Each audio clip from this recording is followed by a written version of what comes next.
Back in 2012, Intel released the i5-3570K, a 4-core, 4-thread Ivy Bridge-based processor for socket 1155. It was the successor to the legendary i5-2500K, and would have been a sound choice for a gaming CPU back in the day. I gamed on a quad-core CPU, which was the style at the time. In 2025, it can be purchased from CEX in the UK for just 10 Great British Pounds. That's less than $13 US. And as a K-SKU processor, it's overclockable. I ran it at a conservative 4.2 GHz, but after a few benchmarks, I wanted to rip it out of my system. Does the i5-3570K have any value in 2025? Or is it just trash? Running Cinebench and things look good, the i5-3570K scores 802 points for single-core performance, putting it ahead of an i7-2600K overclocked 4.3 GHz, but it's still slower than a Gen 1 Ryzen CPU.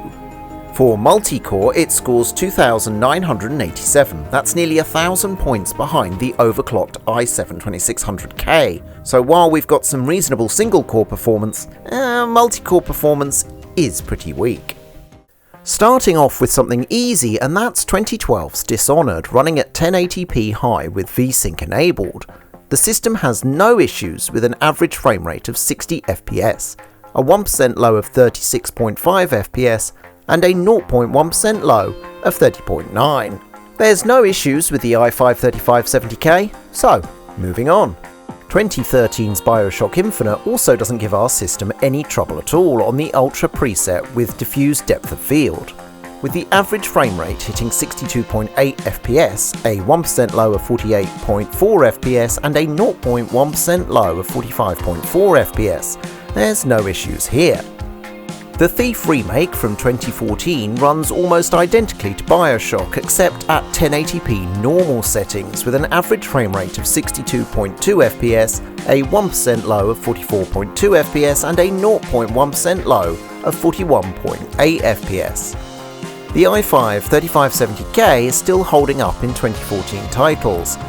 We see similar performance on 2015's GTA 5, which I ran at 1080p normal with 4x MSAA as it was hitting the 188 FPS Rage engine limit. The average frame rate was 67.7 FPS with a 1% low of 45.8 FPS and a 0.1% low of 42.9 FPS. I didn't test GTA Online, but that will run a little slower. The i5-3570K still seems fine for titles like GTA 5, although playing online will add extra strain on the processor. 2016's Battlefield 1 gives the i5-3570K its first kick in the teeth. Running at 1080p on the medium preset, we see a decent average frame rate of 55.1 frames per second. This drops at the 1% low to 25.6 FPS and at the 0.1% low to just 3.4 FPS.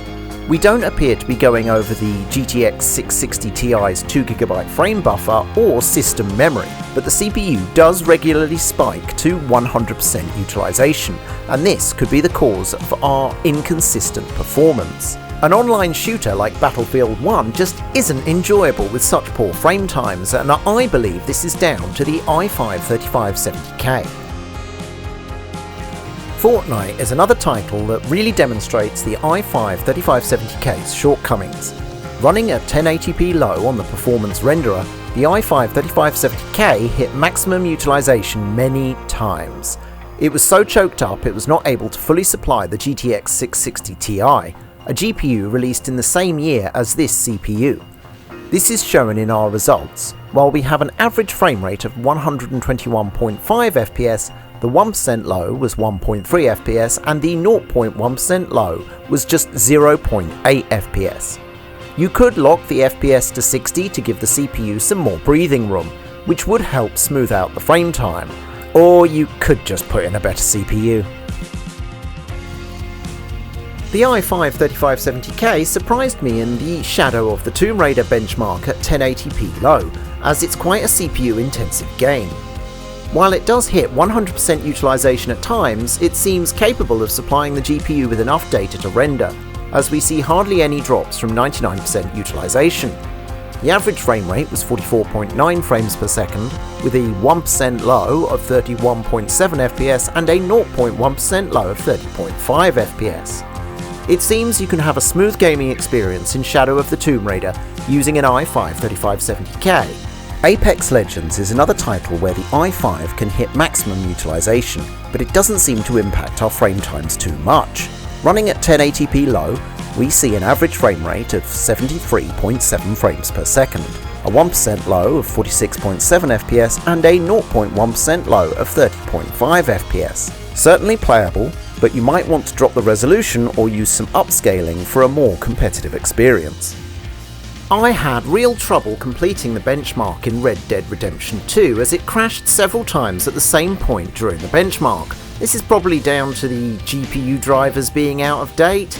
We were forced to run in 720p low settings due to the GTX 660 Ti's 2GB frame buffer, and we see an average frame rate of 43.4 frames per second, a 1% low of 28.9 FPS and a 0.1% low of 23 FPS.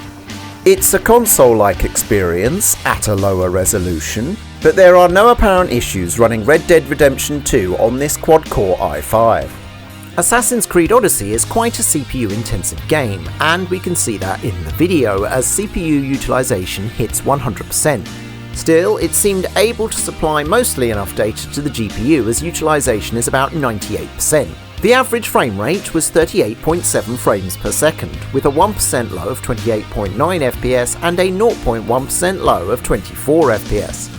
Despite seeing maximum CPU usage at times, in Assassin's Creed Odyssey the i5 delivers a console-like experience with cinematic lows. I don't think I can make any judgment about the i5 3570K from Cyberpunk's results, as we are totally GPU bound.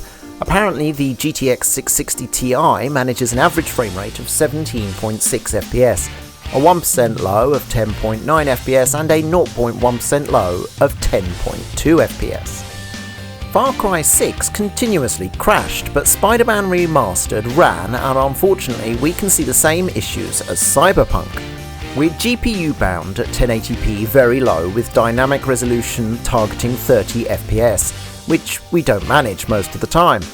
The average frame rate is 22 frames per second, the 1% low is 12.5 FPS and the 0.1% low is 9.1 FPS. We can see that the GPU just isn't fast enough for Spider-Man Remastered at 1080p. You'd need to drop the resolution to hit that 30 FPS target. But it does look like the i5 3570K has enough processing power for Spider-Man Remastered. So, is the i5 3570K trash? Well, yes and no. It did mostly okay in many of the games tested. However, there were big CPU issues in Battlefield 1 and Fortnite. We just didn't have enough processing power for those games. Later games where performance was also an issue, like Cyberpunk and Spider-Man, were mostly down to the GPU. Another thing I'd like to point out is that using a system with an older quad-core like this is painful. Even copying multiple files can cause the system to grind to a halt as the CPU hits 100% usage. As such, I can't recommend Intel's Sandy or Ivy Bridge quad-cores. They're okay for some basic casual gaming, but you'd be much better off with a 4-core 8-thread CPU. You can get the i7 2600 for 15 Great British Pounds, that's less than $19 US, or the i7 3770 for 25 Great British Pounds, around $30 US. While you can't overclock these processors, the additional threads will provide a greater benefit. But my personal choice would be for an E3 Xeon V2, such as the 1240 V2, which can be found on eBay or AliExpress for about 15 Great British Pounds. So I would say don't specifically buy an i5 3570K, and if you pick up a pre-built system with one in it, it might do you, but you do have the option of installing a CPU with more threads for better performance. I'll catch you next time, Rammers. Laters. I used to be a gaming CPU, but then they changed what a gaming CPU was. Now I'm not a gaming CPU. It'll happen to you.